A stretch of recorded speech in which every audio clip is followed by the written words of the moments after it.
Kita memang tahu dulu karakter tanamannya seperti apa, terus buahnya pun juga tidak katanya, apalagi kita Oke, sudah merasakan buahnya untuk tiap-tiap jenisnya gitu kan. siap. Jadi memang 1 tahun pertama saya tidak produksi bibit, hanya Mm-mm. merawat yang ada, membesarkan dan mencoba untuk membuahkan gitu kan. Oke, Setelah berbuah, baru setelah tahu rasa buahnya bagaimana, karakternya bagaimana, mudah buah atau tidak, baru memang saya produksi bibit. Sekam lapukan dia lebih lembut ya kan, karena hmm, kalus anggur itu kalau kena sekam yang ibaratnya kasar, dia mm-mm. banyak terluka dan menyebabkan akar itu susah untuk menjalar. Ini yang sudah ditancap, Nah, nah ini sobat agro ya. ini kurang lebih sekitar 2 mingguan lah ya kan. Hmm, 2 mingguan, hampir rata-rata semua pada seprut dan ada juga oke. yang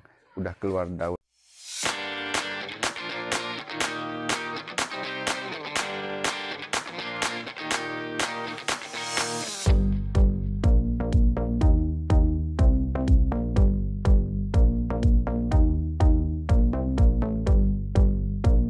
Assalamualaikum sobat agro di seluruh Indonesia. Saat ini saya masih ada di Saung Hejo, Ciseeng, Nurseli nih ya, di tempatnya Om Adit.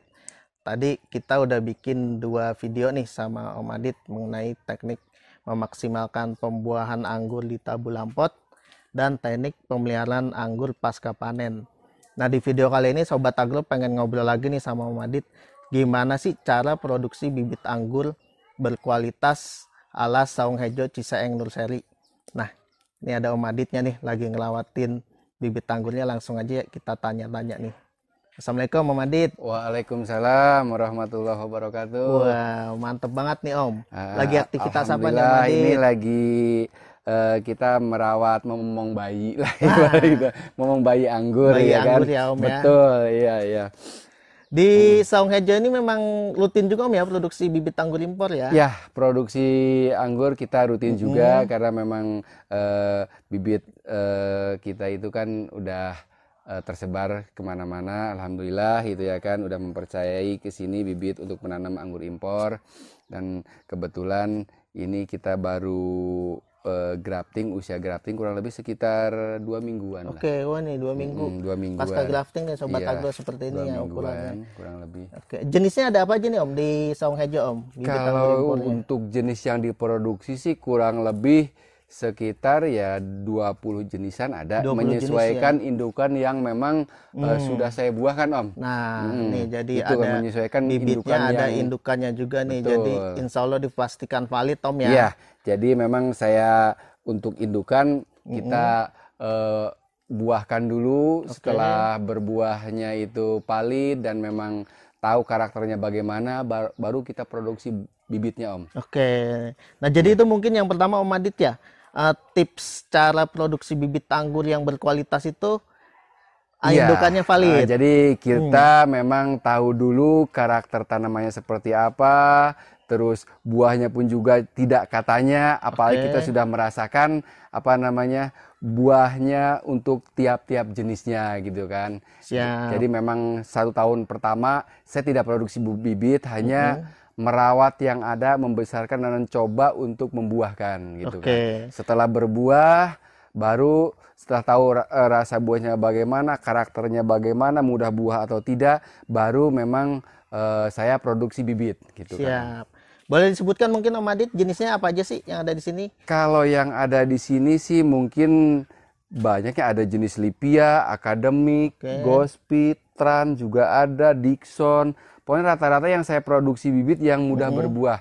Dalam arti Hmm. mudah berbuah itu yang biasa kita tanam 5 sampai 6 bulan berbuah gitu ya Oke. kan.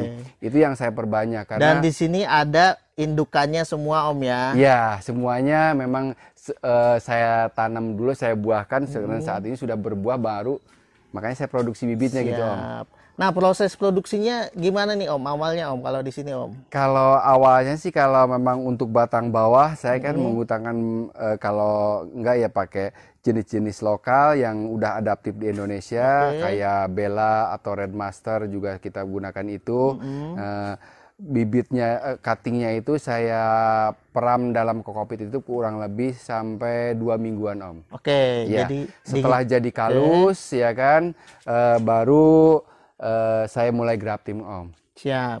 Saya grafting, tapi selama bikin kalus itu kurang lebih 2 minggu saya siapkan media tanam dulu Om. Siap. Ya. Jadi prosesnya pertama di sini cuttingnya dikaluskan. Cuttingnya dikaluskan, sambil nunggu cutting kalus kita membuat media tanam. Oke.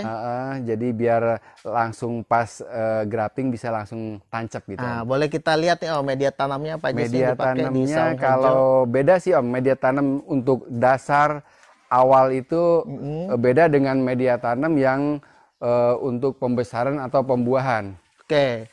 Yang pertama dulu nih Om, Ya. untuk yang graftingan nih ya. Ya, ini media tanam untuk graftingan. Jadi memang saya buat cenderung lebih banyak sekam bakar ketimbang tanah, dan sekam murninya sih sedikit. Oke, ya kan. jadi komposisinya apa aja nih Om? Komposisinya ini sekam lapuk sama arang sekam. Hanya itu aja. Ada sih tanah sedikit, paling 0,5% lah. Oke, jadi yang banyaknya sekam. Yang banyak sekam bakar. Sekam bakar sama sekam lapuk. Siap. Iya. Jadi fungsinya biar apa tuh Om? Fungsinya dia kan kalau sekam lapuk kan dia lebih lembut ya kan, karena kalus anggur itu kalau kena sekam yang ibaratnya kasar, dia banyak terluka dan menyebabkan akar itu susah untuk menjalar, susah untuk merambat, karena memang sekam itu kalau memang masih mentah itu kan kasar, Tajam ya, Om? tajam, Keras gitu. juga ya? Keras. Jadi media tanam ini sangat lembut, lebih yang lebih dari yang kita guyur dengan IM4 yang difermentasi, walaupun ini dadakan Om. Karena sekamnya ini udah sekam lapuk ya kan, dicampur dengan arang sekam, jadi tidak tetap lembut di tangan, lembut. Nah, setelah disiapkan seperti ini nih, setelah disiapkan nanti ini ada Bapak yang sedang saya siapkan dulu untuk media menyiapkan hasil nanti hasil graftingannya. Ini media semainya Om. Media semainya. Ini sedang disiapkan. Jadi setelah di grafting langsung ditancap Om di sini. Setelah grafting saya langsung tancap. Ya. Tapi hanya ini kan baru kita buat, jadi nanti akan saya pindahkan ke contohnya, Om, tempat yang lebih yang panas. sudah ditancap. Ini yang sudah ditancap. Nah ini yang Sobat sudah Agro ditancap, ini kurang lebih sekitar 2 mingguan lah ya kan. 2 mingguan, hampir rata-rata semua pada seprut, dan ada juga yang udah keluar daun lebar. Ini Sobat Agro lihat nih, habis ditancap gini langsung taruh di bawah UV Om, kena matahari nggak apa-apa nih Om? Nggak apa-apa, justru lebih bagus. Jadi dia tidak kena air hujan, tapi kena sinar matahari yang cukup Om. Memang harusnya begitu, jadi daya seprutnya juga bagus dan nggak kena penyakit Om. Nah itu Sobat Agro tuh ya rahasianya. Jadi yang baru belajar grafting bisa dicontoh nih teknisnya ya Om ya. Iya. Jadi setelah grafting langsung aja taruh di bawah GH yang ada atau UV-nya ya, atau yang, UV ya. Yang penting kena sinar matahari Om. Sinar matahari itu sangat perlu untuk seprut gitu kan. Siap. Untuk seprut. Jadi jangan takut untuk taruh di tempat sinar matahari gitu ya. Nah, itu setelah grafting taruh di bawah UV kena matahari, perawatannya apa aja Om? Perawatannya sih itu kan tanpa pupuk sama sekali Om. Hanya mungkin penyiramannya itu bisa seminggu sekali. Ngelihat kalau memang, karena memang kalau sinar mataharinya terlalu terik, ya kita bisa 3 hari sekali juga. Itu hanya sebatas embun saja ya, tidak tidak sampai becek gitu ya kan. Dia hanya membasahi permukaan paling atas sama membasahi batang saja. Jadi di-spray saja Om Di-spray saja itu. Sampai dia sebelum seprut ya. Kecuali mungkin kalau sudah tumbuh seperti ini ya. Kalau sudah tumbuh seperti ini, kita juga ngelihat kondisinya. Kadang-kadang kan teriknya tidak terlalu terik, ya bisa 3 hari sekali, bahkan 4 hari sekali gitu ya kan. Kemudian kalau seperti ini belum ada aplikasi pupuk Om ya? Belum kalau masa seperti ini belum. Nanti pupuknya setelah 1 bulan ke atas lah. Contohnya seperti apa nih Om? Contohnya Yang kalau bisa yang dikasih sudah pupuk Om, bibit. Siap diberikan pupuk. Kalau masih kecil gitu dikasih pupuk bahaya kali Om ya? Resiko juga Om. Resiko juga, karena kadang kan kalau terlalu sayang kan malah dikasih pupuk tuh masih kecil. Biasanya kalau diberikan pupuk itu ya udah daun agak tua. Seperti apa Om? Kayak gini nih, ini udah mulai tua ya kan, ini udah bisa walaupun pendek juga. Tapi ini juga dengan dosis sangat rendah ya kan. Masih. Ini umur berapa nih Om kira-kira? Kalau ini 1 bulanan lah. 1 bulanan. 1 bulanan lah ya. Iya. Nah pupuknya apa nih Om? Pupuknya paling saya berikan pupuk cair saja Om. Pupuk cair banyak ya, merek POC itu ya kan. Oh, organik. Organik, iya. Oh, pakai POC ya. POC. Kalau saya biasa sih pakai merek Multitonic ya kan. Jadi belum ditabur ya, kecuali kalau yang udah bibit siap ini usia 3 bulan atau usia 2 bulan setengah, ini udah siap pakai pupuk pertumbuhan yang ditabur Om. NPK ya bisa. NPK seimbang ini udah bisa kalau yang udah di atas 3 bulan 50 cm kayak gini ya. Kalau masih gini belum Om.